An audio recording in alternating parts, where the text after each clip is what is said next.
How to make colorful progress bar animation like Mr. Beast in DaVinci Resolve. Right-click in the media pool and select New Fusion Composition. Double-click on the composition to open it on the Fusion page. Bring a background node, change its color to gray, and connect it to Media Out. Bring a rectangle mask, connect it to background, and adjust its size in the viewer, then increase corner radius to 1. Select the background node, press Shift plus space, search for drop shadow, and add it. Decrease drop distance and increase shadow strength. Select both background and rectangle, and press Ctrl plus C to copy them. Click anywhere empty and press Ctrl plus V to paste them. Connect the output of background node to the output of drop shadow to merge it. Select the background and change its color to green.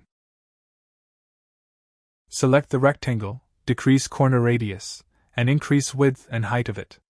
Connect the first rectangle to the merge node, so now the second mask only covers the first mask area. Select the rectangle, move playhead to the start, and click on diamond button next to center to add a starting keyframe. Move playhead to frame 30 and drag center X value to the left until a small portion of it is visible. This will add another keyframe. Open up spline panel and check rectangle checkbox. Click on this button to see all the keyframes. Click on this button to select all the keyframes. Click on this button to add curves to the keyframes. Select background node, press Shift plus space, search for color corrector, and add it. Move playhead to the start, and click on diamond button next to color wheel to add a starting keyframe. Move playhead to frame 30 and set it to a red color to add another keyframe. Now go back to edit page and drag the composition into timeline. Select the layer and in the inspector adjust its size and position.